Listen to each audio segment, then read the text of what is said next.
అరే సంతు ఎందుకు అలా డల్ గా కూర్చోన్నావు? మా అమ్మకి హెల్త్ బాగలేదు కార్తిక, మందులు కూడా అయిపోయినాయి. ఏం చేయాలో అర్థం కావట్లేదు. అమ్మకి తల నుంచి అన్నమే లేదు. మీ డాడీ ఎక్కడ్రా? మా డాడీ మా ఫ్యామిలీని పట్టించుకోవడం లేదు. మా అమ్మ మెడిసిన్ డబ్బులు కూడా తాగేదాన్ని లాక్కే వెళ్ళిపోయాడా. ఏడవబాకురా, మా డాడీ దగ్గర పని ఇస్తాను, పని చేసుకుంటా, మీ అమ్మని చూసుకుంటావా? నేనే పని చేసేది కార్తిక.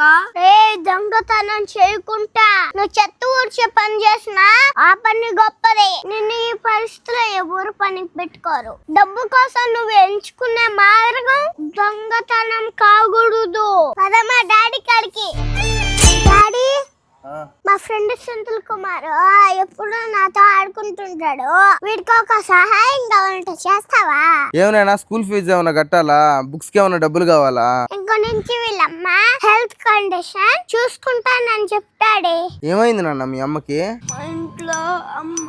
డాడీ, మంచి పని చేసేటప్పుడు ఆలోచించి బాగా డాడీ. నువ్వు వాళ్ళ పర్సనల్ విషయాలు మనకెందుకు? నువ్వు సహాయం చేస్తావా లేదా? సరేలే అమ్మా, నువ్వు ఇంత ఇదిగా చెప్తున్నావు కదా, చేద్దాంలే. Thanks daddy. వీడు నన్ను అన్నలాగా చూసుకుంటాడా? రేపటి నుంచి పనిలోకి వచ్చేయరా.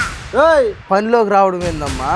ఎవరైనా పని చేస్తేనే డబ్బులు ఇవ్వాలి డాడీ, లేకపోతే ఆ డబ్బు విలువ తెలీదా?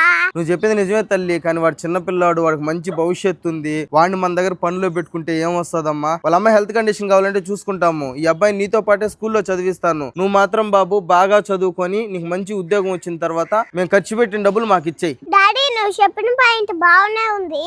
వీడు బాగా చదువుకొని మంచి ఉద్యోగం వచ్చినాక మన సహాయాన్ని మర్చిపోతే కార్తిక, నువ్వు ఉండ్రా. ఇలాంటి వాళ్ళు చాలా మంది ఉన్నారా ఇలా కావాలా? తల్లి, నీ మంచి మనసుతో వీడెవడో తెలియకుండానే ఇక్కడి వరకు తీసుకొచ్చి వాళ్ళ అమ్మకు సహాయం చేయమని చెప్పి వాడిని పనుల్లో పెట్టుకొని డబ్బులు ఇవ్వమని చెప్పావే. ఏ నమ్మకంతో చెప్పావు తల్లి? సహాయం చేసేటప్పుడు ఆలోచించకూడదన్నావు.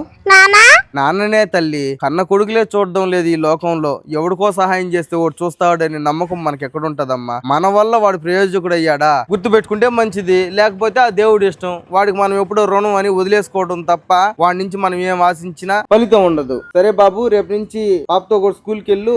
మీ అమ్మకి కావాల్సిన మెడిసిన్స్ అని నేను చూసుకుంటాను. మా నాయన కాదు, నేను దన్నాలు పెడితే వదిలేను. నేను ఖర్చు పెట్టిన ప్రతి ఒక్క రూపాయి వడ్డీతో సహా ఇవ్వాలా. కష్టాల్లో ఉన్నప్పుడు ఆదుకున్న వాళ్ళని మర్చిపోతే వాడు మనిషే కాదు కార్తిక. నేను ఆ తప్పు చేయనా? సరే డాడీ, వీడితో ఒకసారి ఆడుకొని వస్తానా? Thank you daddy.